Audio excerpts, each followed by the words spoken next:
परमृतमजं ब्रह्म यत्तन्नतोऽस्मि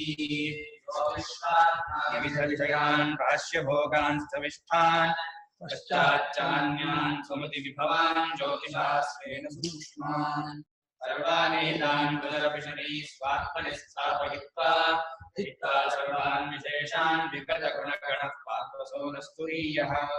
ओम नमो ब्रह्मादिभ्यो विद्यासम्प्रदाय कर्तृभ्यो ऋषिभ्यो नमो महद्भ्यो नमो गुरुभ्यः। सर्वोपप्रलहित प्रज्ञानघन प्रत्यगर्थो ब्रह्मैवाहमस्मि ब्रह्मैवाहमस्मि श्रुतिस्मृतिपुराणानाम् आलयं करुणालयं नमामि भगवत्पादं शङ्कराचार्यं केशवं बादरायणं सूत्रभाष्यकृतो वन्दे भगवन्तो पुनः पुनः श्रीमच्छङ्करभगवत्पूज्यपादसद्गुरुभ्यो नमः। वन्देदं सच्चिदानन्दं विधिवरदिनं महामतिं वेदवेदान्तसारक्यं सद्गुरुं सदाहं सम्प्रदायज्ञं संयमीन्द्रं सदाश्रयं सद्गुरुं सच्चिदानन्दं सदाचारं समाश्रये। श्री श्री सच्चिदानन्देन्द्र सरस्वती महासद्गुरुभ्यो नमः। अधीः भगवो ब्रह्म।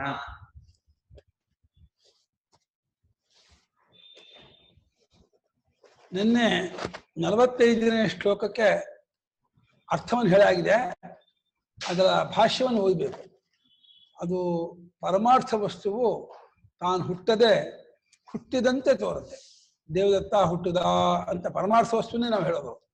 ಯಾವುದನ್ನು ಹುಟ್ಟಿದೆ ಅಂತ ನಾವು ಹೇಳಿದ್ರು ಅದು ಯಾವುದು ಪರಮಾರ್ಥ ವಸ್ತುವಿಂದ ಬೇರೆ ಅಲ್ಲ.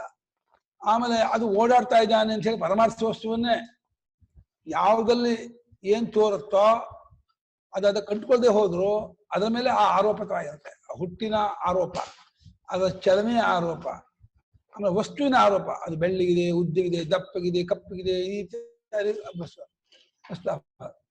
ನಿಜವಾಗಿ ಪರಮಾರ್ಥವಾಗಿ ಅಜ ಅಚಲ ಅವಸ್ತು.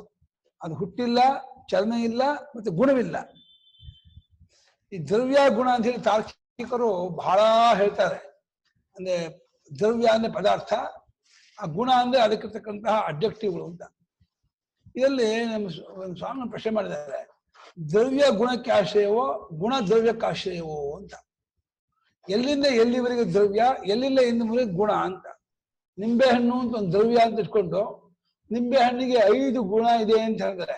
ಅದಕ್ಕೆ ವಾಸನೆ ಇದೆ, ರುಚಿ ಇದೆ, ಸ್ಪರ್ಶ ಇದೆ, ಆಮೇಲೆ ಶಬ್ದ ಇದೆ, ರೂಪ ಇದೆ. ಶಬ್ದ ಸ್ಪರ್ಶ ರೂಪ 5 ಇದೆ ಅಂದ್ರೆ ಆ 5 ನಿಂಬೆ ಹಣ್ಣು ಯಾವ ಜಾಗದಲ್ಲಿ ಕೂತ್ಕೊಂಡಿದೆ, ನಿಂಬೆ ಹಣ್ಣಿಗೆ ಬೇರೆ ಆಗಿದೆಯೋ, ನಿಂಬೆ ಹಣ್ಣು ಸೇರ್ಕೊಂಡಿದೆಯೋ, 5 ಸೇರಿ ನಿಂಬೆ ಹಣ್ಣು. ಆ ಗುಣಕ್ಕೆ ಜಾಗ ಯಾವುದು, ದ್ರವ್ಯಕ್ಕೆ ಜಾಗ ಯಾವುದು, ಎಷ್ಟು ಗುಣ ಎಷ್ಟು ದ್ರವ್ಯ, ಗುಣ ಬಿಟ್ಟು ದ್ರವ್ಯ ಯಾವುದು, ದ್ರವ್ಯ ಬಿಟ್ಟು ಗುಣ ಯಾವುದು, ಇದನ್ನು ತೋರ್ಸೋಕ್ಕಾಗದೆ ಇದ್ಮೇಲೆ ದ್ರವ್ಯ ಗುಣ ಶಬ್ದ ಮಾತ್ರದಿಂದ 2 ಆಗುತ್ತೆ. ಅದು ವ್ಯವಹಾರಕ್ಕೆ ಇಟ್ಕೊಂಡಿರ್ಬೋದು. ಈ ನಿಂಬೆ ಹಣ್ಣು ಪದಾರ್ಥ ಅದು ಹಳದಿ ಆಗಿದೆ, ಇದು ದುಂಡಿಗಿದೆ, ಅದು ಈ ರೀತಿ ವಾಸನೆ ಇದೆ, ಹುಳಿ ಆಗಿದೆ ಅಂತ ಹೇಳ್ಬೋದು. ಆ ವಾಸನೆ, ಆ ರುಚಿ, ಆ ಬಣ್ಣ ಇತ್ಯಾದಿಗಳು ನಿಂಬೆ ಹಣ್ಣಿನ ಒಂದು ಕಡೆ ಕೂತ್ಕೊಂಡಿದೆಯೋ, ನಿಂಬೆ ಹಣ್ಣಿನ ಎಲ್ಲಾ ಜಾಗದಲ್ಲೂ ಕೂತ್ಕೊಂಡಿದೆಯೋ, ಅದು ಅದೇ ನಿಂಬೆ ಹಣ್ಣು, ಅದ ನಿಂಬೆ ಹಣ್ಣೇ ಬೇರೆ, ಅದೇ ಬೇರೆನೋ ಅಂತ ಪ್ರಶ್ನೆ ಮಾಡಿದ್ರೆ ಬುದ್ಧಿ ಒಂದಕ್ಕೂ ಉತ್ತರ ಕೊಡಲ್ಲ. ಇಟ್ಕೊಂಡ್ಬಿಟ್ಟಿದೆ. ಇವನ್ ಪೆನ್ನೋ ಅಂತ ಇಟ್ಕೊಂಡ್ಬಿಡುತ್ತೆ. ಇದು ಪೆನ್ ಅಂದ್ರೆ ಇದರ ಗುಣಗಳ ಪೆನ್ನೋ, ಇದರ ಆಕಾರ ಪೆನ್ನೋ, ಇದರ ಸ್ವಭಾವ ಪೆನ್ನೋ, ಇದು ಯಾವ್ದು ಪೆನ್ ಇದರಲ್ಲಿ ಕೇಳಿದಾಗ ಏನ್ ಮಾಡುದು ಅದು ಉತ್ಸಾಹ ಕೊಡಲ್ಲ ಬುದ್ಧಿ. ಅದನ್ನು ಇವತ್ತು ಯೋಚನೆ ಮಾಡ್ತಾರೆ. ಅಜಾತಿ ಸತ್ ಜಾತಿವದ್ ಅವಭಾಸತೆ ಇದು ಜಾತ್ಯಾಭಾಸಂ. ಅಜಾತಿ ಸತ್ ಹುಟ್ಟದೇ ಇದ್ದದ್ದಾಗಿದ್ದು ಯಾವುದು ಪರಮಾರ್ಥ. ಪರಮಾರ್ಥನ ಯಾವ್ದ? ನಿಜ ಸ್ವರೂಪ, ಚೈತನ್ಯಾತ್ಮಕನಾದ ಸನ್ಮಾತ್ಮನು ಚಿನ್ಮಾತ್ಮನು ಅದ್ವಿತೀಯನಾದಂತಹ ನಮ್ಮ ಸ್ವರೂಪ, ಅದೇ ಪರಮಾರ್ಥ ಸ್ವರೂಪ, ಅದು ಪರಬ್ರಹ್ಮ ಸ್ವರೂಪ. ಅದಕ್ಕೆ ಹುಟ್ಟಿಲ್ಲ. ಹುಟ್ಟಬೇಕಾದ್ರೆ ಪರಿಚ್ಛಿನ್ನವಾಗಬೇಕು, ವಿಕಾರ ಆಗ್ಬೇಕು, ಅದಕ್ಕೆ ನಾಮರೂಪ ಇರಬೇಕು. ನಾಮರೂಪ ಇದ್ದೇ ಹುಟ್ಟುತ್ತೆ, ವಿಕಾರವಿದ್ದೇ ಹುಟ್ಟುತ್ತೆ, ಪರಿಚ್ಛಿನ್ನವಿದ್ದೇ ಹುಟ್ಟುತ್ತೆ. ಇನ್ನು ಪುಣ್ಯ ಪಾಪ ಸಂಬಂಧ ಇರಬೇಕು. ಹುಟ್ಟಬೇಕಾದ್ರೆ ಪುಣ್ಯ ಪಾಪ ಸಂಬಂಧ ಇಲ್ಲ, ಪರಿಚ್ಛಿನ್ನವಲ್ಲ, ವಿಕಾರವಲ್ಲ, ನಾಮರೂಪವಿಲ್ಲ, ಅದೇ ಹುಟ್ಟುತ್ತೆ. ಅವಯವವೇ ಇಲ್ಲ, ಅವಯವ ಇದ್ದೇ ಹುಟ್ಟುತ್ತೆ. ಅವಯವ ಅಂದ್ರೆ ಸ್ಪೇರ್ ಪಾರ್ಟ್ಸು. ಅದಕ್ಕೆ ಸ್ಪೇರ್ ಪಾರ್ಟ್ಸ್ ಇಲ್ಲ, ಪುಣ್ಯ ಪಾಪವಿಲ್ಲ, ಗುಣ ಇಲ್ಲ, ಆಕಾರ ಇಲ್ಲ, ವಿಕಾರ ಇಲ್ಲ, ಯಾರು ಹಾಗೆ ಹುಟ್ಟಿರ್ತಾರೋ. ಆದ್ರಿಂದ ಅಜಾತಿಯಾಗಿದ್ದು ಜಾತಿವತ್ ಹುಟ್ಟಿರುವಂತೆ ತೋರುತ್ತೆ. ಅದಕ್ಕೆ ಜಾತ್ಯ ಆಭಾಸ. ಆಭಾಸ ಅಂದ್ರೆ ತೋರಿಕೆ. ತೋರಿಕೆಗೆ ಆಭಾಸ ಅಂತಾರೆ. ಅದಿಲ್ಲದೆ ಹಾಕಿ ತೋರೋದಕ್ಕೆ ಆಭಾಸ ಅಂತ. ಅದು ಕಪ್ಪೆ ಚಿಪ್ಪಿಯಾಗಿದ್ದು ಬೆಳ್ಳಿಯಂತೆ ತೋರಿದೆ, ಅದು ರಜತ ಆಭಾಸ. ರಜತದಂತೆ ತೋರ್ತಾ ಇದೆ. ರಜತವಿಲ್ಲ, ರಜತವಲ್ಲ, ಅದು ರಜತದಂತೆ ತೋರ್ತಾ ಇದೆ, ಆಭಾಸ. ಹಾಗೆ ಹುಟ್ಟಿಲ್ಲ, ಅದು ಹುಟ್ಟಲ್ಲ, ಅದು ಹುಟ್ಟಲ್ಲ, ಅದಕ್ಕೆ ಹುಟ್ಟಿಲ್ಲ, ಅದು ಹುಟ್ಟಿದಂತೆ ತೋರುತ್ತೆ, ಅದು ಜಾತ್ಯಾಭಾಸ. ಹಾಗೇನು ತದ್ಯಥ ದೇವದತ್ತೋ ಜಾಯತೆ ಇದೆ. ದೇವದತ್ತೋ ಜಾಯತೆ ದೇವದತ್ತ ಹುಟ್ಟಾನೆ ಅಂತ. ದೇವದತ್ತ ಹುಟ್ಟಾನೆ ಅನ್ನುವಾಗ ವ್ಯವಹಾರ ದೃಷ್ಟಿಯಲ್ಲಿ ತೋರ್ಕೊಂಡಿದ್ದನ್ನು ಹುಟ್ಟುದಂತೀವಿ. ಹೊಟ್ಟೆಲಿದ್ದಾಗ ಅವನು ಇರಲ್ವೇನೋ? ಹೊಟ್ಟೆಲಿದ್ದದ್ದು ಹುಟ್ಟಿದ್ನೋ, ಹೊಟ್ಟೆಲಿ ಇಲ್ಲದೆ ಇದ್ದವನು ಹುಟ್ಟಿದ್ನೋ? ಹೊಟ್ಟೆಲಿ ಇದ್ದವನೇ ಹುಟ್ಟಿದ್ಮೇಲೆ, ಇದ್ದವನೇ ಹುಟ್ಟಿದ್ಮೇಲೆ ಇದ್ದದ್ದು ಯಾಕೆ ಹುಟ್ಟಬೇಕು? ಇದ್ದೇ ಇರುತ್ತೆ.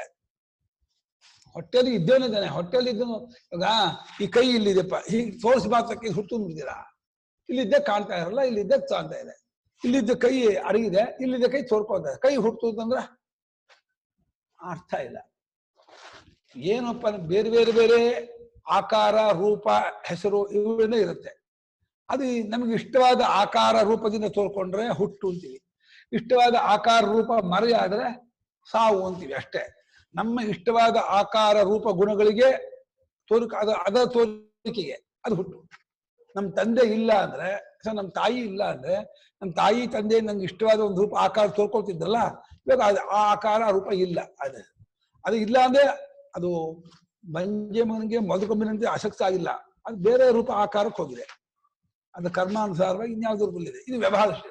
ಪರಮಾರ್ಥ ದೃಷ್ಟಿಯಿಂದ ತೋರ್ಕೊಂಡಾಗ್ಲೂ ಇಲ್ಲ, ಅರಿದಾಗ್ಲೂ ಇಲ್ಲ, ಯಾವಾಗಲೂ ಇರೋ ಪರಮಾರ್ಥವೇ ತಪ್ಪಾಗಿ ಹಾಕ್ಕೊಡ್ತಾರೆ. ಅಲ್ಲೇ ಎರಡು ದೃಷ್ಟಿ. ಪ್ರತ್ಯಕ್ಷ ದೃಷ್ಟಿಯಿಂದ ನೋಡಿದ್ರೆ ಕಾಣುವಾಗಲೇ ಇಲ್ಲ. ವ್ಯವಹಾರ ದೃಷ್ಟಿಯಿಂದ ಬೇರೆ ರೂಪದಲ್ಲಿದ್ದದ್ದು ಈ ರೀತಿಯಲ್ಲಿ ತೋರ್ತಾ ಇದೆ, ಅದನ್ನ ಹುಟ್ತಾ ಇದೆ ಅಂತ ಎರಡು ಹೊಂದಿಸ್ತಾರೆ. ಚಲಾಭಾಸಂ ಚಲಮಿವ ಅವಭಾಸತೆ ಇತಿ. ಚಲಮಿವ ಅವಭಾಸತೆ ಇತಿ. ಆಭಾಸತೆ ಇದೆ, ಅವಭಾಸತೆ ಇದೆಯಾ? ಚಲಮಿವ ಓಡಾಡ್ತಾ ಇದ್ದಾನೋ ಅನ್ನೋ ಹಾಗೆ ತೋರ್ತಾರೆ. ಆಶ್ಚರ್ಯ, ಈ ಕ್ರಿಯೆ ಇದೆಯಲ್ಲ, ಈ ಕ್ರಿಯೆ ಯಾವ ಇಂದ್ರಿಯ ಕಾಣುತ್ತೆ ಅಂತ. ಕ್ರಿಯೆ ಕಣ್ಣು ಕಾಣುತ್ತೋ, ಕಿವಿ ಕಾಣುತ್ತೋ, ಮೂಗು ಗೊತ್ತಾಗುತ್ತೋ, ನಾಲಿಗೆ ಗೊತ್ತಾಗುತ್ತೋ, ಮನಸ್ಸಿಗೆ ಗೊತ್ತಾಗುತ್ತೋ, ಹೇಗೆ ಗೊತ್ತಾಗುತ್ತೆ? ಕ್ರಿಯೆ ವಸ್ತುವಿನ ಧರ್ಮವೋ ವಸ್ತುವಿಗಿಂತ ಬೇರೆಯೋ? ವಸ್ತುವೇ ಕ್ರಿಯೆಯೋ? ವಸ್ತುವಿನಲ್ಲಿ ಕ್ರಿಯೆಯೋ? ಕ್ರಿಯೆಗೆ ಮತ್ತೆ ಬೇರೆ ಆಶ್ರಯ ಇದೆಯೋ? ಕ್ರಿಯೆಗೆ ಏನು ಆಕಾರ, ರೂಪ, ಸ್ವಭಾವ, ಗುಣ ಏನು ವೆರಿಫೈ ಮಾಡಕ್ಕೆ ಆಗಲ್ಲಪ್ಪ. ಕ್ರಿಯೆ ಅಂದ್ರೆ ಏನು? ಫ್ಯಾನ್ ತಿರ್ಗತ್ತೆ ಅಂತ ಅನ್ನುವಾಗ ಏನ್ ತಿರ್ಗತ್ತೆ? ಬಸ್ ಹೋಗುತ್ತೆ, ಏನ್ ಹೋಗುತ್ತೆ? ಎಲ್ಲಾರು ಬಸ್ಸೇ ಕಾಣುತ್ತೆ ಹೊರತು ಹೋಗೋದು ಕಾಣೋದೇ ಇಲ್ಲ. ಬಸ್ ಮಾತ್ರ ಕಾಣ್ತಾ ಇರತ್ತೆ. ನಾವು ಈ ಜಾಗ ಆ ಜಾಗ ಅಂತ ಇಟ್ಕೊಂಡು ಇಲ್ಲಿಂದ ಇಲ್ಲಿ ಬಂತು ವ್ಯವಹಾರ ಬೇಕೇ ಹೊರತು ಬಸ್ಸಿನ ಸ್ವರೂಪದಲ್ಲಿ ಬಸ್ಸಾಗೇ ಇದೆ. ಆ ಕ್ರಿಯೆ ಬಸ್ಗಿಂತ ಬೇರೇನೂ ಅಲ್ಲ, ಬಸ್ಸೂ ಅಲ್ಲ, ಬಸ್ಸೂ ಅಲ್ಲ, ಬಸ್ಸಿಗಿಂತ ಬೇರೇನೂ ಅಲ್ಲ. ಇದೆಂತ ಅದು ಕ್ರಿಯೆ ಅಂತ ಒಂದು ಇದೆಯಲ್ಲ, ತಿರುಗೋದಾಗ್ಲಿ ಹೋಗೋದಾಗ್ಲಿ ಎಲ್ಲವೂ ಕೂಡ ಆ ಕ್ರಿಯೆದು ಅದು ಶ್ರುತಿ ನ ಪ್ರಾಣಂ ಅಸೌ ತಸ್ಮಾ ಪಶ್ಯಂತ ಚಕ್ಷುರ್ವಾಹು. ನ ಪ್ರಾಣವನ್ನು ಕಾಣಲ್ಲ, ಇದನ್ನು ಕಾಣಲ್ಲ, ಸೂರ್ಯನು ಕಾಣಲ್ಲ ಶ್ರುತಿ ಹೇಳುತ್ತೆ. ಚಕ್ಷುರಿ ಕ್ಷೇಮಾಂಚ ಮುಂಚೋಪಧಾದಿ ಮನಸಾ ಮಧ್ಯಮಾನ ಅಂತ ಬರುತ್ತೆ. ತಸ್ಮಾನ್ ನಾಂತರಿಕ್ಷಂ ಪಶ್ಯಂತಿ ನ ಪ್ರಾಣಂ ಅಸೌ. ಅಂತರಿಕ್ಷವನ್ನು ಕಾಣಲ್ಲ, ಪ್ರಾಣವನ್ನು ಕಾಣಲ್ಲ ಅಂತ ಹೇಳುತ್ತೆ. ಪ್ರಾಣವನ್ನೇ ಕಾದ್ಮೇಲೆ ಪ್ರಾಣನ ಧರ್ಮವಾದ ಕ್ರಿಯೆ ಅಂತ ಕಾಣ್ತಾರೆ. ಕ್ರಿಯೆ ಪ್ರಾಣನ ಧರ್ಮ, ಪ್ರಾಣನ ಗುಣ ಅಂತ. ಇದು ಚಲದಿಂದ ತೋರುತ್ತೆ, ಇದು ಚಲಾಭಾಸ ಅಂದ್ರು. ಯಥಾ ಸ ಏವ ದೇವದತ್ತಃ ಗಚ್ಚತಿ ಇತಿ. ಯಥಾ ಸ ಏವ ದೇವದತ್ತಃ ಗಚ್ಚತಿ ಇತಿ. ಯಥಾ ಗೌಹು ಗಚ್ಚತಿ. ಗೌಹು ಶುಕ್ಲ, ಗೌ ಕೃಷ್ಣ ರಕ್ತ. ಹಾಗೆ ದೇವದತ್ತಃ ಗಚ್ಚತಿ. ಸಹ ಶುಕ್ಲ ಕೃಷ್ಣ ಇತ್ಯಾದಿ ರೂಪೇಣ ವಯಂ ವರ್ಣಯಾಮಃ. ಪರಂತು ಕೇವಲ ವ್ಯವಹಾರೇ ವರ್ಣನಂ ವರ್ತತೆ. ವಸ್ತುತಃ ಕಿಂತದ್ ವರ್ಣನಂ ನಾಮ ಇತಿ ಪೃಚ್ಛಾಯಾಂ ನ ಕೋಪಿ ಉತ್ತರೋ ನ ಕಿಮಪಿ ಉತ್ತರಮಸ್ತಿ. ಹಾಗೆ ಅದೇ ದೇವದತ್ತ ಹೋಗ್ತಾನೆ ಅಂತ ಅವನು ಹೋಗ್ತಾ ಇದ್ದಾನೆ ನೋಡು, ದೇವದತ್ತ ಹೋಗ್ತಾ ಇದ್ದಾನೆ ಅಂತ ತೋರಿಸ್ತೀವಿ. ದೇವದತ್ತ ತೋರಿಸ್ತೀರೋ ಹೋಗೋ ಕ್ರಿಯೆ ತೋರಿಸ್ತೀರೋ? ದೇವದತ್ತ ಹೋಗ್ತಾ ಇದ್ದಾನೆ ಅಂತ ತೋರಿಸ್ತೀವಲ್ಲ, ಹೋಗ್ತಾ ಇದ್ದಾನೆ ಕಾಣ್ತಾ ಇದ್ದಾನ. ಹೋಗೋದು ಕಾಣುತ್ತೆ ಅಂದ್ರೆ ಹೋಗೋದಕ್ಕೆ ಬಣ್ಣ ಇದೆಯಾ? ಬಣ್ಣ ಇದೆಯಾ ಕಣ್ಣಿಗೆ ಕಾಣತ್ತಾ? ಕಣ್ಣಿಗೆ ಕಾಣೋದಕ್ಕೆ ಬಣ್ಣ ಇರಬೇಕು ನಿಯಮ ಇಲ್ವಾ? ಆಕಾರ ಬಣ್ಣ ಹೋಗೋದಕ್ಕೆ ಏನ್ ಬಣ್ಣ, ಏನ್ ಕ್ರಿಯೆ, ಏನ್ ಆಕಾರ, ಅದು ಹೆಂಗೋ ಕಾಣುತ್ತೆ ಅಂತ ಇಟ್ಕೊಂಡ್ಬಿಡ್ತೀವಿ. ಹೋಗ್ತಾ ಜಾನ ಕಾಣುತ್ತೆ ಅಂತ. ಕಣ್ಣಿಗೆ ಕಾಣುತ್ತೋ, ಮನಸ್ಸಿಗೆ ಗೊತ್ತಾಗುತ್ತೋ, ಅನುಭವ ಗೊತ್ತಾಗುತ್ತೋ? ಏನಪ್ಪ ಬರೀ ಕಣ್ಣಿಗೆ ಕಾಣುತ್ತೆ ಅಂದ್ರೆ ಕಣ್ಣಿಗೆ ರೂಪ ಆಕಾರ ಇದ್ದೇ ಕಣ್ಣಿಗೆ ಕಾಣುತ್ತೆ. ರೂಪ ಆಕಾರ ಇಲ್ಲಪ್ಪ ಕ್ರಿಯೆಗೆ. ಹೋಗೋ ಕ್ರಿಯೆಗೆ ಏನು ಹೋಗೋದು? ಕೆಂಪ, ಬಿಳುಪ, ಹಸುರ, ಉದ್ದುವ, ಅಗಲುವ, ದಪ್ಪುವ, ಅದು ಕಾಣುತ್ತೆ, ಕ್ರಿಯೆ ಕಾಣುತ್ತೆ. ಅದು ಹೆಂಗೆ ಇಟ್ಕೊಂಡ್ಬಿಟ್ಟಿದೀವಿ, ಒಪ್ಕೊಂಡ್ಬಿಟ್ಟಿದೀವಿ ಅಂತಂದ್ರೆ ವಿಚಾರ ಮಾಡಿದ್ರೆ ಬ್ಲೈಂಡ್ ಆಗಿ ಅಕ್ಸೆಪ್ಟ್ ಮಾಡ್ಕೊಂಡ್ಬಿಟ್ಟಿದೀವಿ. ಕ್ರಿಯೆ ಕಾಣುತ್ತೆ, ಅದು ಆಭಾಸ, ಅದು ಚಲಾಭಾಸ. ಹಾಗೆ ವಸ್ತ್ವಾಭಾಸ. ವಸ್ತ್ವಾಭಾಸನ. ವಸ್ತು ದ್ರವ್ಯಂ ಧರ್ಮಿ. ವಸ್ತು ದ್ರವ್ಯಂ ಧರ್ಮಿ. ವಸ್ತು ಅಂದ್ರೆ ದ್ರವ್ಯ ಅಂದ್ರೆ ಚಾಕ್ಯಕರ ಭಾಷೆ ಇದು. ಧರ್ಮಿ, ಧರ್ಮಗಳನ್ನ ಇಟ್ಕೊಂಡಿರೋ ಧರ್ಮಿ. ಧರ್ಮ ಅಂದ್ರೆ ಗುಣಗಳು ಅಂತ, ಕ್ವಾಲಿಟೀಸ್ ಅಂತೀರ ಗುಣಗಳಿಗೆ, ಏನಂತೀರ ಕ್ವಾಲಿಟಿ. ಅವುಗಳನ್ನೆಲ್ಲ ಇಟ್ಕೊಂಡಿರೋದು ದ್ರವ್ಯ. ಅವುಗಳೆಲ್ಲಕ್ಕಿಂತ ಬೇರೆನೋ, ಅವುಗಳಲ್ಲೇ ಒಂದೋ ಅದ, ಅವುಗಳೆಲ್ಲ ಸೇರಿ ಗುಣ ದ್ರವ್ಯವ. 3 ಪ್ರಶ್ನೆ ಓದ್ತಾ ಇಲ್ಲ ನನಗೆ ಬಹಳ ಯೋಚನೆ ಮಾಡ್ತೀನಿ. ಈ ಗುಣಗಳೇ ವಸ್ತುವ, ಗುಣಗಳಿಗಿಂತ ಬೇರೆ ವಸ್ತುವ, ಗುಣಗಳು ವಸ್ತು ಅಂತ 2 ಬೇರೆ ಬೇರೆ ಇದೆಯಾ? ಏನದು ಸಿಗೋದೇ ಇಲ್ಲಪ್ಪ ವಸ್ತು. ನಿಂಬೆ ಹಣ್ಣು ನೋಡಕ್ ಹೋಗ್ತೀನಿ, ನಿಂಬೆ ಹಣ್ಣು ಸಿಗೋದೇ ಕಾಣೋದೇ ಇಲ್ಲ. ನಿಂಬೆ ಹಣ್ಣು ಕಾಣಲ್ಲ, ಮಾವಿನ ಹಣ್ಣು ಕಾಣಲ್ಲ, ಎಲ್ಲ ಅಂತಾರೆ ನಿಂಬೆ ಹಣ್ಣು, ಮಾವಿನ ಹಣ್ಣು, ಹಲಸಿನ ಹಣ್ಣು ಅಂತಾರೆ. ನಾನು ಪಾಪ ಅವ್ರ ಮುಂದೆ ಯಾಕೆ ಇದು ಅಂತ ಹೌದು ಹೌದು ಅಂತೀನಿ. ನಂಗೆ ಮಾತ್ರ ಒಂದ್ ದಿವಸ ನಿಂಬೆ ಹಣ್ಣು ನೋಡಿಲ್ಲ, ಒಂದ್ ದಿವಸ ಹಲಸನ್ನು ಕಾಣ, ಮಾವಿನ ಹಣ್ಣು. ನಂಗೆ ಬರೀ ಬಣ್ಣ ಕಾಣುತ್ತೆ, ಆಕಾರ ಕಾಣುತ್ತೆ. ಆ ಬಣ್ಣ ಆಕಾರ ನಮ್ ಪ್ರತ್ಯೇಕ ತೋರುತ್ತೆ. ಆ ಪ್ರತ್ಯಯ ಎಲ್ಲ ಬರೀ ಅರಿವಾಗಿ ಕಾಣುತ್ತೆ. ಅರಿವಿಗಿಂತ ಬೇರೆ ಪ್ರತ್ಯಯ ಇಲ್ಲ, ಪ್ರತ್ಯೇಕಿಂತ ಬೇರೆ ಬಣ್ಣ ಇಲ್ಲ, ಬಣ್ಣಕ್ಕಿಂತ ಬೇರೆ ವಸ್ತು ಇಲ್ಲ. ಅದೆಂತ ವಸ್ತು ಹೊಡ್ಕೊಳ್ತಾರ ಹೋದಿಲ್ಲ. ನಂಗೆ ಇದುವರೆಗೆ ಅನುಭವಕ್ಕೆ ಬಂದಿಲ್ಲ ಆ ವಸ್ತು ಅನುಭವ, ಯಾವುದು ಅನುಭವಕ್ಕೂ ಬಂದಿಲ್ಲ. ಬ್ಲೈಂಡ್ ಆಗಿ ಹಾಕೋತಾ ಇದೀವಿ. ಅದು ಏನು, ಅದು ಆಶ್ಚರ್ಯವಾಗುತ್ತೆ. ವಸ್ತು ದ್ರವ್ಯಂ ಧರ್ಮಿ ತದ್ವದ್ ಅವಭಾಸತೆ ಇದು ವಸ್ತ್ವಾಭಾಸ. ತದ್ವದವಭಾಸತೆ ಇತಿ ವಸ್ತ್ವಾಭಾಸ. ವಸ್ತುವಿನಂತೆ ಅಂತ್ಯವನ್ನು ಹಾಕಿದ್ರೆ ವಸ್ತು ಇಲ್ಲ ಅಂತ ಗೊತ್ತು ಭಾಷ್ಯಕಾರರಿಗೂ ಗೌಡಪಾದರಿಗೂ. ಅದು ವಸ್ತು ಇಲ್ಲ ಕಣ್ರೋ, ಅದಾಗಿ ತೋರ್ತಾ ಇದೆ. ಇಲ್ಲಿ ಮೊಬೈಲ್ ಇದೆ, ಕಪ್ಪಾಗಿದೆ, ಇಷ್ಟು ಉದ್ದ, ಇಷ್ಟು ಅಗಲವಾಗಿದೆ, ಇಷ್ಟು ತೂಕ, ಅದೆಲ್ಲ ವ್ಯವಹಾರವೇ. ಯಾವುದು ತೂಕ ಭಾರ ಅನ್ನೋದು ಸ್ಪರ್ಶೇಂದ್ರಿಗೆ ಗೊತ್ತಾಗುತ್ತೋ ಅಥವಾ ಜ್ಞಾನೇಂದ್ರಿಯ ಇದು ಕರ್ಮೇಂದ್ರಿಗೆ ಗೊತ್ತಾಗುತ್ತೋ? ಯಾವುದು ಗೊತ್ತಾಗುತ್ತೆ ಆ ತೂಕ ಅನ್ನೋದು? ಹೇಗೆ ತೂಕನ ಕಂಡುಹಿಡಿಯೋದು? ಹೀಗೆ ಗೊತ್ತಾಗುತ್ತೋ, ಹೀಗಿಟ್ಟು ತೂಕ ಗೊತ್ತಾಗುತ್ತೋ? ತೂಕ ಹೀಗೆ ಗೊತ್ತಾಗುತ್ತೋ, ಹೀಗೆ ಹಿಡ್ಕೊಂಡಾಗ ಗೊತ್ತಾಗುತ್ತೋ? ತೂಕ ಅನ್ನೋದು ಎಲ್ಲಿ ಹೇಗಿದೆ ಅದರಲ್ಲಿ? ಅದಕ್ಕೆ ಏನ್ ಮೆಜರ್ಮೆಂಟ್ ಏನು?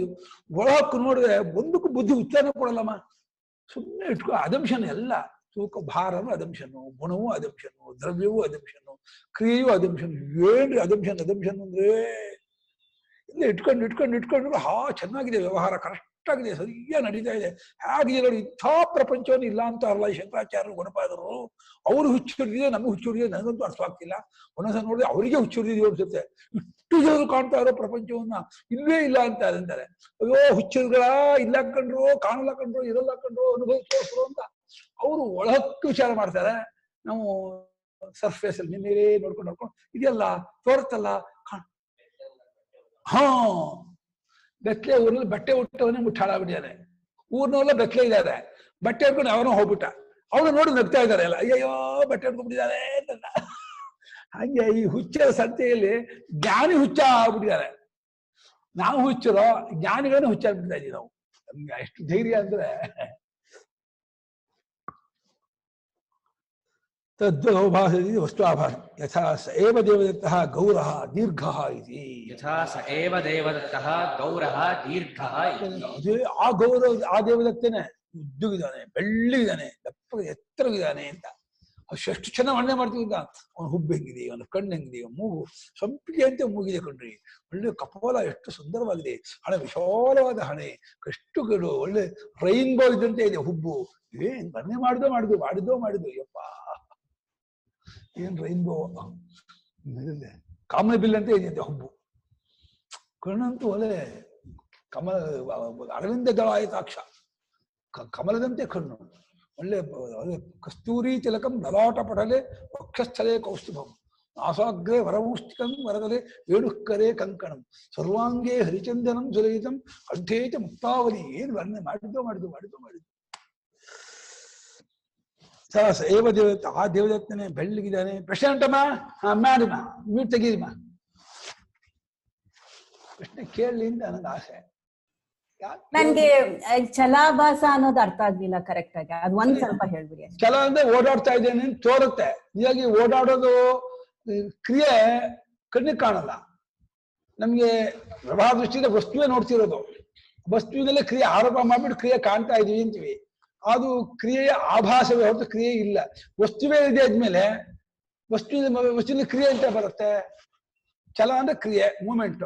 ಮೂಮೆಂಟ್ ಒಂದು ಆಭಾಸ, ತೋರಿಕೆ ಹೊರತು ಮೂಮೆಂಟ್ ಎಂಟಿಟಿ ಇಲ್ಲ, ಅಸ್ತಿತ್ವ ಇಲ್ಲ. ಅದು ವಸ್ತು ಅಲ್ಲ, ಅದು ತೋರಿಕೆ ಮಾತ್ರ ಅಂತ. ಛಲದ ಆಭಾಸ. ಅಲ್ಲಾಡ್ತಾ ಕೈ ಅಲ್ಲಾಡ್ತಾ ಇದೆ ನೀವು ಅಂತೀರ. ನಿಮ್ ಕೈ ಕಾಣ್ತಾ ಇದೆಯೋ ಅಲ್ಲಾಡೋದು ಕಾಣ್ತಾ ಇದೆಯೋ? ನೀವು ಕೈ ಕಾಣ್ತಾ ಇದ್ದು ಅದಕ್ಕೆ ಅಲ್ಲಾಡೋದು ಹೇಳಿದ್ರು ನೋಡಿ, ಇಲ್ಲಿ ಹೀಗೆ ಅಲ್ಲಾಡ್ತಾ ಇದೆ ಕೈ ಅಂತ ಅಂತಿದ್ದೀರಾ. ವ್ಯವಹಾರದಲ್ಲಿ ಅಲ್ಲಾಡೋದು ಇಟ್ಕೊಂಡಿದ್ದೀನೋ, ಅದು ಅಲ್ಲಾಡೋದು ಒಂದು ಕಾಣ್ತಾ ಇದ್ರೆ ಆ ಅಲ್ಲಾಡೋದು ಕೈಗಿಂತ ಬೇರೆ ಏನೋ, ಕೈ ಏನೋ. ಕೈಗಿಂತ ಬೇರೆ ಆದ್ರೆ ಅದರ ಬಣ್ಣ ಏನು, ಅದರ ಆಕಾರ ಏನು, ತೂಕ ಏನು, ಅದರ ಸ್ವರೂಪ ಏನು, ಅದು ಯಾವ ಇಂದ್ರಿಯ ಕಾಣ್ತಾ ಇದೆ ಒಂದಕ್ಕೂ ಉತ್ತರ ಕೊಡಲ್ಲ. ಸುಮ್ಮನೆ ಇಟ್ಕೊಂಡಿದೀವಿ.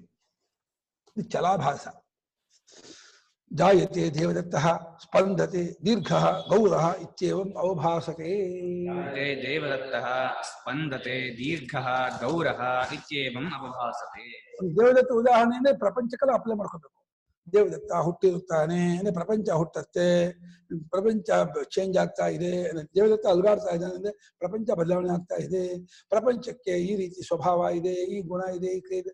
ಏನು ವ್ಯಕ್ತಿಗೆ ಏನು ಗುಣ ಸ್ವಭಾವವನ್ನು ಹಾಕ್ತೀವೋ ಅದನ್ನ ಪ್ರಪಂಚಕ್ಕೂ ಹೊಂದ್ವಿ. ವ್ಯಕ್ತಿಗೆ ಹುಟ್ಟು ಕ್ರಿಯೆ ಗುಣ ಹೊಂದಿದ್ಮೇಲೆ ಆ ವ್ಯಕ್ತಿಗೆ ಆಶೀರ್ವಾದ ಪ್ರಪಂಚಕ್ಕೂ ಇಲ್ಲ, ಆ ಪ್ರಪಂಚವನ್ನು ನೋಡ್ತಾ ಇರುವಂತ ಇಂದ್ರಿಯಕ್ಕೂ ಮನಸ್ಸು ಬುದ್ಧಿಗೂ ಇಲ್ಲ. ಯಾವುದೋ ಒಂದು ಪರಮಾರ್ಥ ಅದು ಅವ್ಯಕ್ತವಾಗಿದ್ದು ತೋರಿಕೊಳ್ಳದೆ ಕಾಣದೇನೆಯೇ ಎಲ್ಲ ಕಲ್ಪನೆಗೂ ಆಧಾರವಾಗಿದೆ, ಎಲ್ಲಕ್ಕೂ ಆಸ್ಪದವಾಗಿದೆ. ತಾನು ಮಾತ್ರ ಯಾವುದಕ್ಕೂ ಸಿಕ್ಕಾಕೊಂಡಿಲ್ಲ, ಎಲ್ಲವನ್ನು ಬೆಳಗುತ್ತಾ ಎಲ್ಲಕ್ಕೂ ಸಾಕ್ಷಿಯಾಗಿದೆ. Eye witness. ಸುಮ್ಮನೆ ನೋಡೋದಷ್ಟೇ. ಆ ನೋಡೋದು ಕೂಡ ಒಂದು ಕ್ರಿಯೆ ಅಲ್ಲ, ವರ್ಬಲ್ ಫಾರ್ಮ್ ಅಲ್ಲ. ನೋಡಿಸಿಕೊಂಡು ಇದ್ರ ಕಡೆಯಿಂದ ನೋಡ್ತಾ ಇದ್ದಾನೆ ಅಂತ ಇಂಪೋಸ್ ಮಾಡಿದ್ದು. ನೋಡೋದು ವ್ಯಾಪಾರ. ಆ ಸುಮ್ಮನೆ ಇದೆ. ಹೇಗೆ ಆಕಾಶ ಹಕ್ಕಿಗಳನ್ನು ಹಾರಿಸತ್ತೆ ಅಂದ್ರೆ ಆಕಾಶ ಏನ್ ಮಾಡುತ್ತೆ? ಆಕಾಶ ಏನು ಹಕ್ಕಿಗಳನ್ನು ಹಾರಿಸಲ್ಲ. ಆಕಾಶ ಇರೋದ್ರಿಂದನೇ ಹಕ್ಕಿಗಳು ಹಾರುತ್ತವೆ. ಹಾಗೆ ತೋರಿಕೆಯ ಪ್ರಪಂಚದ ಕಡೆಯಿಂದ ನೋಡ್ತಾ ಇದ್ದಾನೆ ಅಂತ ಆರೋಪವೇ ಹೊರತು ಅದು ಸ್ವರೂಪ. ಅದು ಅಖಂಡವಾದ ಪರಿಪೂರ್ಣವಾದ ಚೈತನ್ಯ ಸಾಗರದಲ್ಲಿ ಪ್ರಪಂಚ ಅನ್ನೋ ಗುಳ್ಳೆ ಒಂದು ಸ್ಪಂದ ತೋರ್ತಾ ಇದೆ. ಅದನ್ನೇ ಪ್ರಪಂಚ ಕಾಣ್ತಾ ಇದೆ, ನೋಡ್ತಾ ಇದ್ದೀವಿ, ತಿಳಿತಾ ಇದ್ದೀವಿ ಅಂತ ಏನೇನೋ ಶಬ್ದದಿಂದ ಹೇಳಿ ನಾವು ಮೋಸ ಹೋಗ್ತಾ ಇದ್ದೀವಿ. ನಿಜವಾಗಿ ಅಜಾಚಲಂ ಅವಸ್ತು, ಅಚಲ ಅವಸ್ತುವಾದ ವಿಜ್ಞಾನವೇ ಇಷ್ಟೆಲ್ಲ ತೋರ್ತಾ ಇದೆ. ದೇವದತ್ತ ಹುಟ್ಟುತ್ತಾನೆ, ಅಲುಗಾಡ್ತಾನೆ, ಉದ್ದವಾಗಿದ್ದಾನೆ, ಬೆಳ್ಳಿದ್ದಾನೆ ಅಂತ ಹೇಳಿ ಈ ರೀತಿಯಾಗಿ ಅವಭಾಸತೆ ಎಂದು. ಆ ಅವಭಾಸತೆ ಏನಪ್ಪ ಕರೆಕ್ಟ್ ಅರ್ಥ ಮಾಡ್ಕೋಬೇಕು. ಅವಭಾಸತೆಯನ್ನು ಬರೀ ಪರ್ಸೆಪ್ಷನ್, ತೋರಿಕೆ, ಕಾಣೋದಷ್ಟೇ ಹೊರತು ರಿಯಲಿ ಇರೋದಲ್ಲ. ತೋರುತ್ತೆ ಅದು. ನಿಜ ಹೇಳಿದ್ರೆ ಇಲ್ಯೂಷನ್ನೇ ಅದು, ಸುಳ್ಳು. ಬಹಳ ಮೋಸ ಮಾಡುತ್ತೆ ಆ ತೋರಿಕೆ. ಹೆಂಗೆ ನೀವು ತೋರಿಕೆಯಲ್ಲಿ ಮುಳುಗ್ಬಿಡಿ, ಹೆಂಗೆ ನಿಮ್ಮನ್ನು ಅಟ್ರಾಕ್ಟ್ ಮಾಡ್ತಾ ಗೊತ್ತಾ? ಆ ಕಲ್ಪನೆ ಹೆಂಗೆ ಹುಟ್ಟಿಸುತ್ತೆ ಅಂದ್ರೆ, ಇವು ಇಷ್ಟು ಚೆನ್ನಾಗಿದೆ, ಆಗಿದ್ದಾನೆ, ಹೀಗಿದ್ದಾನೆ ಅಂತ. ನಮ್ಮೂರಲ್ಲಿ ನಮ್ಮ ಇವರು ಮಾತಾಡ್ಕೊಳ್ತಿದ್ರು. ಅಮಿತಾಬ್ ಬಚ್ಚನ್ ಕೊಂಡು ಎಷ್ಟು ಚೆನ್ನಾಗಿದೆ, ಇಂಥ ಚೆನ್ನಾಗಿದೆ ಆಕ್ಟಿಂಗ್, ಒಂದು ಹೇಗೆ ಮಾಡ್ತಾನೆ, ಹಿಂಗೆ ಮಾಡ್ತಾನೆ ಅಂತ ಹೇಳಿ ಅವನ ಇದನ್ನ ನೋಡ್ತಾ ನೋಡ್ತಾ ಅವನು ನಮ್ಮವನಾಗ್ಬಿಟ್ರೆ ಹೇಗೆ ಅಂತ ಅಷ್ಟು ಮಟ್ಟಿಗೆ ಹೋಗ್ಬಿಡ್ತಾರೆ. ಆ ಕಲ್ಪನೆ ಮಾಡಿ ಹೆಂಗೆ ಮೋಸ ಮಾಡ್ಬಿಡುತ್ತೆ ಬುದ್ಧಿ ಅಂತಂದ್ರೆ, ಇವ್ರು ಏನ್ ಮಾಡ್ದು ವ್ಯವಹಾರ ದೃಷ್ಟಿಗೆ ಅವ್ರಿಗೆ ಸಿಗೋಲ್ಲ. ಈ ಆ ಕಲ್ಪನಾ ಲೋಕದಲ್ಲಿ ಮುಳುಗ್ಬಿಟ್ಟು ಅಯ್ಯೋ ಬರೀ ದುಃಖವೇ, ಭ್ರಾಂತಿ. ಇವಾಗ ಮೊದಲನೇದಾಗಿ ಅದನ್ನ ವರ್ಣನೆ ಮಾಡಿದ್ರೆ ದೊಡ್ಡ ತಪ್ಪು. ಮೂರನೇದಾಗಿ ಅದು ಇದೆ ಅಂತ ಅಂದ್ಕೊಂಡು ವರ್ಣನೆ ಮಾಡಿ ತಪ್ಪು. ಆಮೇಲೆ ನಮ್ಮವನಾದೆ ಹಂಗೆ ನಮ್ಗಿದಾದ ಇನ್ನೊಂದು ಭ್ರಾಂತಿ ಕಲ್ಪನೆ. ಹೇಗೆ ಮೋಸ ಮಾಡಿದ ಅವಿದ್ಯೆ ಎಂಥವನ್ನಾದ್ರು ಗುಂಡಿ ಕಂಡುಬಿಡುತ್ತೆ, ಮೋಸ ಮಾಡ್ಬಿಡುತ್ತೆ, ಬಿಡೋದೇ ಇಲ್ಲ. ಆಸೀನ್ ಮರೀಚರ್ ನಾಮ ತಾದುಷೋ ಋಷಿ ಎಂದ್ರು. ಮಹರ್ಷಿಗಳೇ ಅಂದ್ರು, ದಯವಿಟ್ಟು ಮಹರ್ಷಿಗಳನ್ನ ಕೂಗಬೇಡಿ ಎಂದ್ರು. ಯಾಕೆ? ಸತ್ವದ ಆ ಋಷಿಯಿಂದ. ಯಾಕೆ? ಅಯ್ಯೋ ಹೋಗ್ಬಿಟ್ಟ, ವಿಷಯಾಸಕ್ತನಾಗ್ಬಿಟ್ಟ, ವಿಷಯ ಲೋಕನಾದ, ಅವನ್ ಭ್ರಷ್ಟನಾದ, ಹಾಳ ಹೋದ, ಅವನ್ನ ತನ್ಮನೆ ಹಾಕೋತಿದ್ದಾರೆ. ಮಹರ್ಷಿಗಳೇನ್ ಕರಿಬೇಡಿ, ಸುಮ್ಮನೆ ಮರೀಷಿಗಳೇನ್ ಕರಿ ಸಾಕು, ಮಹರ್ಷಿ ಹೋದ್ ನಮ್ದು ಅಂತ ಒತ್ಕೊಂಡ್ಬಿಟ್ರು. ಆ ಕಾಮಮಂಜುರಿ ಹೆಂಗ ಆಟ ಆಡಿಸ್ಬಿಟ್ಲು ಅಂತಂದ್ರೆ, ಆ ವಸಂತೋತ್ಸವದಲ್ಲಿ ಎಳ್ಕೊಂಬಂದ್ಬಿಟ್ಲಪ್ಪ. ಆಮೇಲೆ ಜ್ಞಾನೋದಯ ಇಷ್ಟಕ್ಕೆ ಇವಳು ಮಾಡಿದ ಇಷ್ಟೆಲ್ಲ ನಾಟಕ ಅಂತ ಗೊತ್ತೇ ಇಲ್ಲ. ಅಂಥ ಮಹರ್ಷಿಗಳೇ ವಿಶ್ವಾಮಿತ್ರ ಪರಾಶರ ಪ್ರಭೃತೆಯೋ ವಾತಾಂಬು ಪರ್ಣಾಶನಾ. ವಿಶ್ವಾಮಿತ್ರರು, ಪರಾಶರರು, ಬೇರೆ ಋಷಿಗಳು ಗಾಳಿ ನೀರು ಅದನ್ನ ಕುಡ್ಕೊಂಡು ತಪಸ್ ಮಾಡ್ತಾ ಇದ್ದವರು. ತೇಪಿ ಸ್ತ್ರೀ ಮುಖ ಪಂಕಜಂ ಸುಲಲಿತಂ ದೃಷ್ಟವೈವ ಮೋಹಂಗತ. ನೋಡಿಕೊಳ್ಳೇ ಬೋರ್ಡ್ ಆಗ್ಬಿಟ್ರು. ಇಂಡಿಯನ್ ಅಂಪೈರ್ ಬೋರ್ಡ್ ಆಗ್ಬಿಟ್ರು. ಇಂಗ್ಲೆಂಡ್ ಅಂಪೈರು ಪರಾಶರ ಬೋರ್ಡ್ ಅಂದ್ರು, ವಿಶ್ವಾಮಿತ್ರ ಬೋರ್ಡ್ ಅಂದ್ರು, ಎಲ್ಲ ಬೋರ್ಡ್ ಅಂದ್ಬಿಟ್ರು. ಶಾಲ್ಯನ್ನಂ ಸಘೃತಂ ಪಯೋ ದಧಿ ಮಧುಯುತಂ ಯೇ ಭುಂಜತೆ ಮಾನವಾಹ ತೇಷಾಂ ಇಂದ್ರಿಯ ನಿಗ್ರಹೋ ಯದಿ ಭವೇ ವಿಂಧ್ಯ ಪ್ಲವೇ ಸಾಗರೆ. ಸಮುದ್ರದಲ್ಲಿ ವಿಂಧ್ಯ ಪರ್ವತ ತೇಲ್ಬಿಟ್ಟಿತು ಅಂತ ಇದ್ದಾನೆ. ಈ ರೀತಿ ಒಳ್ಳೆ ಹಳೆ ಅಕ್ಕಿ ಊಟ ಮಾಡ್ಕೊಂಡು ತುಪ್ಪ ಮೊಸರು ಹೊಡ್ಕೊಂಡು ಈ ಬೋಂಡ ಗಿಂಡ ಹಾಕೊಂಡು ಇವರಿಗೆ ಇಂದ್ರಿಯ ನಿಗ್ರಹ ಆಗೋದಾಗಿದ್ರೆ ವಿಂಧ್ಯ ಪರ್ವತ ಒಳ್ಳೆ ರಟ್ಟು ಮರ ತುಂಡು ತೇಲ್ಬಿಟ್ಟಿತ್ತು. ಎಲ್ಲಾರು ಉಂಟೆ ಇವರಿಗೆ ಇಂದ್ರಿಯ ನಿಗ್ರಹ ಆಗೋದು ಕನಸು ಅಂತ ಹಾಸ್ಯ ಮಾಡಿದಾನೆ. ಬರ್ತದೆ ಕಷ್ಟ ಹೇಳಿ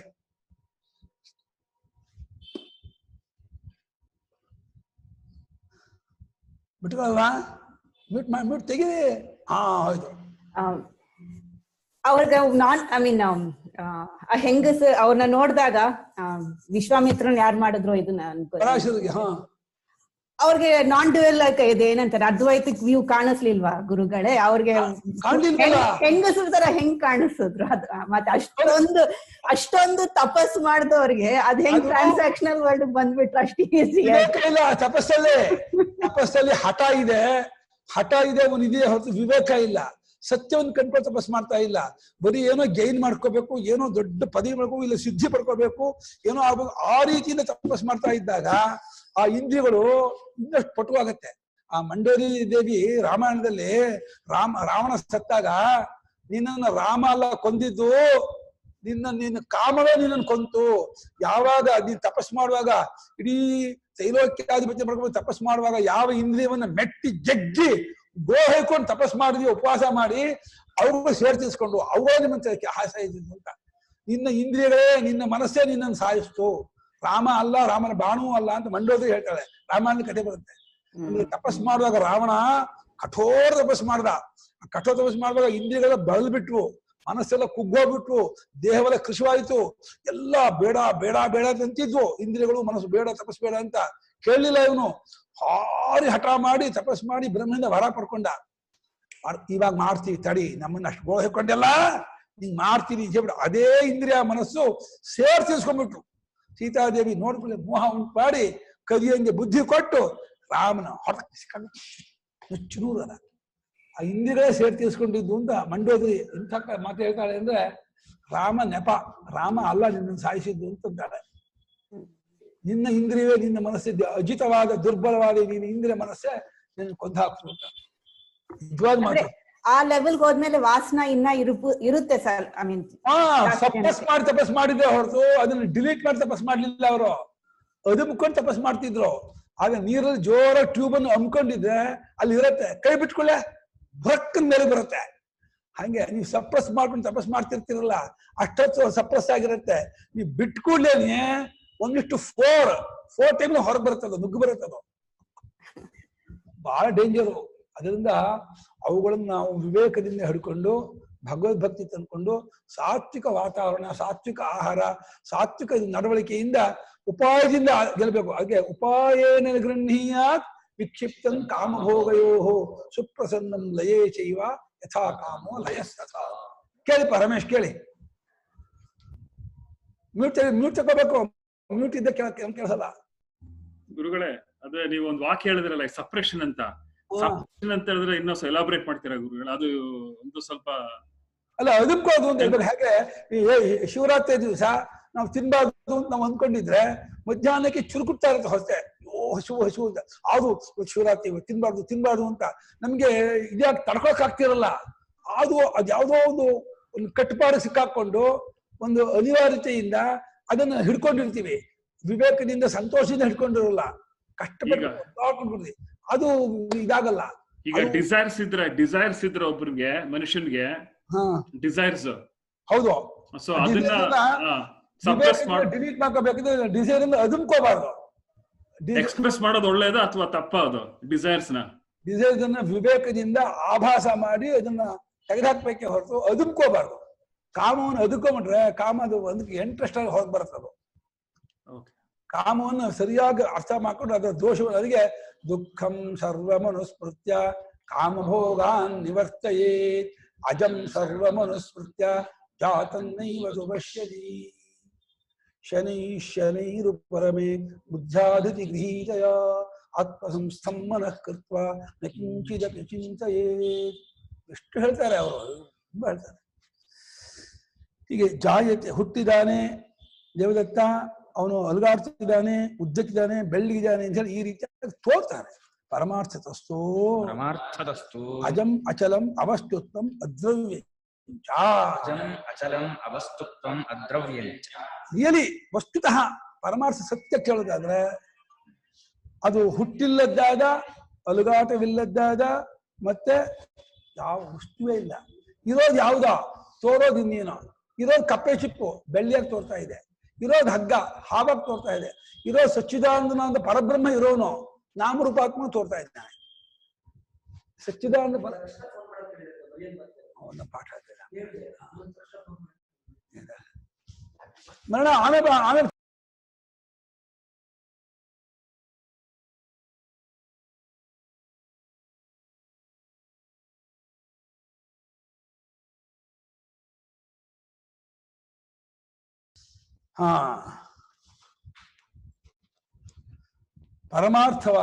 ಪರಮಾರ್ಥವಾಗಿ ಸತ್ಯವಾಗಿ ಶಾಸ್ತ್ರ ದೃಷ್ಟಿಯಿಂದ, ಪ್ರತ್ಯಕ್ ದೃಷ್ಟಿಯಿಂದ, ಅನುಭವ ದೃಷ್ಟಿಯಿಂದ ಎಲ್ಲ ಒಂದೇ ಅರ್ಥ. ಏಕರೂಪೇಣ ಸ್ಥಿತೋ ಯೋ ಅರ್ಥ ಸ ಪರಮಾರ್ಥ. ಪರಮಾರ್ಥ ಅಂದ್ರೇನು? ಯಾವುದು ಏಕರೂಪವಾಗಿರ್ತಕ್ಕಂತಹ ವಸ್ತುವ ವಿಚಾರವೋ ಅದು ಪರಮಾರ್ಥ, ಸತ್ಯವಾದ ವಸ್ತು ಅಂತ. ಅದು ಅಜ ಅಚಲ ಅವಸ್ತುವಾಗಿರ್ತಕ್ಕದ್ದು, ದ್ರವ್ಯವಲ್ಲದ್ದಾಗಿರ್ತಕ್ಕದ್ದು. ಕಿಂತದು ಏವಂ ಪ್ರಕಾರಂ, ಈ ರೀತಿಯಾಗಿರೋದು ಯಾವುದದು ಅಂದ್ರೆ ಅಜ ಅಚಲ ಅವಸ್ತುವಾಗಿರುವ ಅದ್ರವ್ಯವಾಗಿರುವ ವಸ್ತು ಯಾವುದದು ಅಂತ ಹೇಳಿದ್ರೆ ವಿಜ್ಞಾನಂ ವಿಜ್ಞಪ್ತಿ ಜಾತ್ಯಾದಿರಹಿತತ್ವಾ ಶಾಂತಂ ಅತಏವ ಚ ಅದ್ವಯಂಚ ತತ್ವ ಇತ್ಯರ್ಥಃ. ವಿಜ್ಞಾನ ಅಂದ್ರೆ ಬುದ್ಧಿ ವಿಜ್ಞಾನ ಅಲ್ಲ, ಇಂದ್ರಿಯ ವಿಜ್ಞಾನ. ವಿಜ್ಞಪ್ತಿ ಅರಿವು ಅಂತ. ಅರಿಯೋದು ಬೇರೆ, ಅರಿವು ಬೇರೆ. ಅರಿಯೋದು ಅನ್ನೋದು ಒಂದು ಗುಣವಾಚಕ ಆಗುತ್ತೆ, ಅರಿವು ಅನ್ನೋದು ಭಾವವಾಚಕ, ವಸ್ತುವಾಚಕ, ಒಂದು ತತ್ವ. ಅದು ಅರಿವು ಅಂದಿದ್ದು ಅರಿಸಿಕೊಂಡ ಕಡೆಯಿಂದ, ಅದ್ರ ಕಡೆಯಿಂದ ಅರಿವು ಅಂತ ಅಂದದ್ದಲ್ಲ. ಅದು ಅರಿವು ಪದಕ್ಕೂ ಆಪ್ತಾದ ವಾಚ್ಯವಲ್ಲ, ಅರ್ಥವಲ್ಲ, ಆಪ್ತಾದ ಪದ ಅಲ್ಲ. ಅದು ವಿಜ್ಞಪ್ತಿಯಾದ ಹುಟ್ಟೇ ಮುಂತಾದ ಹುಟ್ಟು, ಕ್ರಿಯೆ, ದ್ರವ್ಯ, ಗುಣ ಯಾವುದೂ ಇಲ್ಲದೆ ಇರ್ತವ, ಏರುಪೇರಿಲ್ಲದಿರುವ ಅದ್ವಯವಾದ ಸ್ವರೂಪವೇ ಈ ರೀತಿ ಎಲ್ಲ ತೋರ್ತಾ ಇದೆ. ಪರಮಾರ್ಥವಾದ ಅದ್ವಿತೀಯವಾದ ಸದ್ಬ್ರಹ್ಮವೇ, ಸನ್ಮಾತ್ರವೇ ಈ ಜಗದಾಕಾರವಾಗಿ, ಅನೇಕ ವಿಶೇಷಾಕಾರವಾಗಿ, ನಾಮರೂಪಾತ್ಮಕವಾಗಿ ಎಲ್ಲಾಗಿ ತೋರ್ತಾ ಇರೋದು ಅದೇ. ಅದು ಒಂದೇ ಅದು ಮಾತ್ರ ತೋರೋ ಕಾಲದಲ್ಲೂ ಇದಾಗಲೂ ಅದು ಅಚ್ಚಲ್ಲಿ ಹಾಗೆ, ಅದಕ್ಕೇನು ಅಂಟಿ ಇರಲ್ಲ. ಹೇಗೆ ಹಾವು ನೋಡಿದ್ರೆ ವಿಷವಾಗ್ಲಿ, ಆ ಜೀವವಾಗ್ಲಿ, ಹೆಡೆ ಬಾಲಾಗ್ಲಿ ಹಗ್ಗಕ್ಕೆ ಬರೋಲ್ವೋ, ಹಗ್ಗವಾಗೇ ಇರುತ್ತೆ, ಅದಕ್ಕೆ ವಿಷ ಚೂರು ಬರಲ್ಲ. ಹಾವು ನೋಡ್ಬಾರ್ದು, ವಿಷ ಬಂದ್ಬಿಡುತ್ತಲ್ಲ ಅದಕ್ಕೆ. ಆದ್ರೆ ಹಾಗೆ ಈ ಪ್ರಪಂಚ ದುಃಖಮಯ ನೋಡಿದ್ರು, ಅದು ಸುಖಮಯ ನೋಡಿದ್ರು, ಅದು ಸುಂದರ ನೋಡಿದ್ರು, ಕೊಳಕು ನೋಡಿದ್ರು, ಏನೇ ಆರೋಪ ಮಾಡಿ ಎಲ್ಲ ನಿಮ್ಮ ಬುದ್ಧಿಯಲ್ಲಿ ಮಾಡಿ ಆರೋಪವೇ ಹೊರತು ಪರಮಾರ್ಥಕ್ಕೆ ಒಂದು ತಟ್ಟಲ್ಲ, ಸಂಬಂಧ ಪಡಲ್ಲ. ಅದು ಅಸಂಗವಾಗಿ ಅತೀತವಾಗಿ ತನ್ನಷ್ಟಿಗೆ ತಾನೇ ಇರುತ್ತೆ. ಹಾಗೆ ನಾವಿರೋರು ನಮ್ಮನ್ನು ನಾವು ನೋಡ್ಕೋಬೇಕು. ನಾವು ನಿಜವಾಗಿ ದೇಹೇಂದ್ರಿಯ ಮನೋಬುದ್ಧಿಗಳು ಇಲ್ಲದ, ದೇಹೇಂದ್ರಿಯ ಮನೋಬುದ್ಧಿಗಳು ಅತೀತವಾದ, ಎಲ್ಲಕ್ಕೂ ಸಾಕ್ಷಿಯಾಗಿರೋ ಸನ್ಮಾತ್ರವಾದ, ಚಿನ್ಮಾತ್ರವಾದ, ಅದ್ವಿತೀಯವಾದ, ಕೂಟಸ್ಥವಾದ ಪರಬ್ರಹ್ಮವೇ ನಮ್ಮ ಸ್ವರೂಪ. ನಾವು ಯಾವಾಗಲೂ ಹಾಗೆ ಇರೋದು. ಅದು ಬಿಟ್ಟು ನಾವು ಏನ್ ಮಾಡಿ ನಮ್ಗೆ ವಿಶೇಷ ಇಲ್ಲ, ನಮ್ಗೆ ಹೆಸರಿಲ್ಲ, ರೂಪ ಇಲ್ಲ, ಆಕಾರ ಇಲ್ಲ, ಗುಣ ಇಲ್ಲ, ಕ್ರಿಯೆ ಇಲ್ಲ, ಸಂಬಂಧ ಇಲ್ಲ, ಯಾವ ವಿಶೇಷವೂ ಇಲ್ಲ ನಮ್ಮಲ್ಲಿ. ಎಲ್ಲವನ್ನು ನಾವು ಆರೋಪ ಮಾಡ್ಕೊಂಡ್ಬಿಟ್ಟು ಇದನ್ನ ಕುಡ್ಕೊಂಡಿದೀವಿ, ಹೀಗಿದ್ದೀನಿ, ಏನ್ ಮಾಡೋದು, ಇದಕ್ಕೆ ಯಾವುದು ಪರಿಹಾರ ಅಂತ ಏನೇನೋ ಅಂತ ಇಲ್ಲದೆ ಇರೋದನ್ನ ಹುಟ್ಟಾಕೊಂಡು ಅದನ್ನ ಹೋಗ್ಸೋದಕ್ಕೆ ಏನ್ ಪರಿಹಾರ ಅಂತ ಹೊರಗಡೆ ಹುಡ್ಕೋದು. ಹುಟ್ಟಾಕೊಂಡು ಮೊದಲನೇ ತಪ್ಪು, ಆಮೇಲೆ ಪರಿಹಾರ ಕಂಡ್ಕೊಳ್ಳೋದು ಎರಡನೇ ತಪ್ಪು, ಆ ಪರಿಹಾರ ಹೊರಗಡೆ ಹುಡ್ಕೋದು ಮೂರನೇ ತಪ್ಪು. ಯಾರಾದ್ರೂ ಏನಾದ್ರು ಮಾಡಿಸದೆ ಮಾಡ್ತಾರಾ, ಯಾರಾದ್ರು ನಂಗೆ ಹೆಲ್ಪ್ ಮಾಡ್ತಾರಾ, ಯಾರಾದ್ರೂ ನನ್ನ ಯುದ್ಧಾಚಾರ್ಯ, ನಿನ್ನ ಅವಿವೇಕ ನೀನ್ ಕಾರಣ, ನೀನ್ ಬಿಟ್ಕೊಂಡ್ರೆ ಏವಂ ನ ಜಾಯತೆ ಚಿತ್ತಂ ಏವಂ ನ ಜಾಯತೆ ಚಿತ್ತಂ ಏವಂ ಧರ್ಮ ಅಜಾಸ್ಮೃತಾಃ ಏವಂ ಧರ್ಮ ಅಜಾಸ್ಮೃತಾಃ ಏವಮೇವ ವಿಜಾನಂತಃ ಏವಮೇವ ವಿಜಾನಂತಃ ನ ಪತಂತಿ ವಿಪರ್ಯಯೇ ವಿಪರ್ಯಯೇ ಏವಂ ನ ಜಾಯತೆ ಚಿತ್ತಂ ಏವಂ ಧರ್ಮ ಅಜಾಸ್ಮೃತಾಃ ಏವಮೇವ ವಿಜಾನಂತೋ ನ ಪತಂತಿ ವಿಪರ್ಯಯೇ ಏವಂ ನ ಜಾಯತೆ ಚಿತ್ತಂ ಏವಂ ಧರ್ಮಾಃ ಅಜಾಃ ಸ್ಮೃತಾಃ ಏವಂ ಏವ ವಿಜಾನಂತಃ ನ ಪಶ್ಯಂತಿ ವಿಪರ್ಯಯೇ ಪತಂತಿ ವಿಪರ್ಯಯೇ ಪತಂತಿ ಅಜಾಚರಮವಸ್ತುತ್ವಂ ವಿಜ್ಞಾನಂ ಶಾಂತಮದ್ವಯಂ ಅಂತ ಕಣ್ಕೊಂಡ ಅಂತಂದ್ರೆ ಈ ಕಣ್ಕೊಂಡ ಆ ಮಹಾತ್ಮನ ಕಡೆಯಿಂದ ಚಿತ್ತಂ ನ ಜಾಯ ಇನ್ ಚಿತ್ತ ಹುಟ್ಕೊಳ್ಳಲ್ಲ. ಹಗ್ಗ ಕಟ್ಮೇಲೆ ಹಾವು ಹುಟ್ಕೊಳ್ತಾನ? ಹಗ್ಗ ಗೊತ್ತಾದ್ಮೇಲೆ ಮತ್ತೆ ಹಾವು ತೋರುತ್ತಾ? ಕಪ್ಪೆ ಚಿಪ್ಪು ಗೊತ್ತಾದ್ಮೇಲೆ ಬೆಳಿ ತೋರುತ್ತಾ? ಸಾಧ್ಯವೇ ಇಲ್ಲ. ಸತ್ಯ ಗೊತ್ತಾದ್ಮೇಲೆ ಇನ್ ಸೋಲ್ ತೋರಲ್ಲ. ಅಜಾಚಲಂ ಅವಸ್ತುತ್ವಂ ವಿಜ್ಞಾನಂ ಶಾಂತಮದ್ವಯಂ ಯಾವಾಗ ಕಣ್ಕೊಂಡ ಚಿತ್ತನ್ನ ಜಾಯತೆ ಏವಂ ಈ ರೀತಿ ಚಿತ್ತಾನು ಹುಟ್ಟೋದಿಲ್ಲ. ಚಿತ್ತವೇ ಹೊಟ್ಟಮೇಲೆ ಚಿತ್ತದ ಮೇಲೆ ಆರೋಪ ಮಾಡೋ ಧರ್ಮಗಳು, ಧರ್ಮ ಅಂದ್ರೆ ಗುಣಗಳು, ಜೀವರುಗಳು ಮಾಡಿದಾರ ಜೀವರುಗಳು, ಧರ್ಮ ಜೀವರುಗಳು ಗುಣಗಳು ಯಾವುದು ಹುಟ್ಟಲ್ಲ. ಇನ್ನು ಜೀವರುಗಳು ಹುಟ್ಟಲ್ಲ, ಚಿತ್ತವೂ ಹುಟ್ಟಲ್ಲ, ಪದಾರ್ಥವೂ ಹುಟ್ಟಲ್ಲ, ನಾಮರೂಪ ಹುಟ್ಟ ಏನು ಹುಟ್ಟಲ್ಲ ಅಂತ ಮೇಲೆ ಏವಮೇವ ವಿಜಾನಂತ ಈ ರೀತಿ ತಿಳಿಯುತ್ತಾ ಕಂಡುಕೊಳ್ಳುತ್ತಾ ವ್ಯವಹಾರ ದೃಷ್ಟಿಯಿಂದ ಪ್ರಾಧ್ಯಾಮಿಕರಿಗೂ ಇರ್ತಾರೆ. ರಮಣ ಮಹರ್ಷಿಗಳು ಎಷ್ಟೋ 59, 65, ಎಷ್ಟೋ 66 ವರ್ಷ ಇದ್ರು. ಪರಮಹಂಸರು ಇದ್ರು, ಮಹಾರಾಜರು 68 ವರ್ಷ ಇದ್ರು.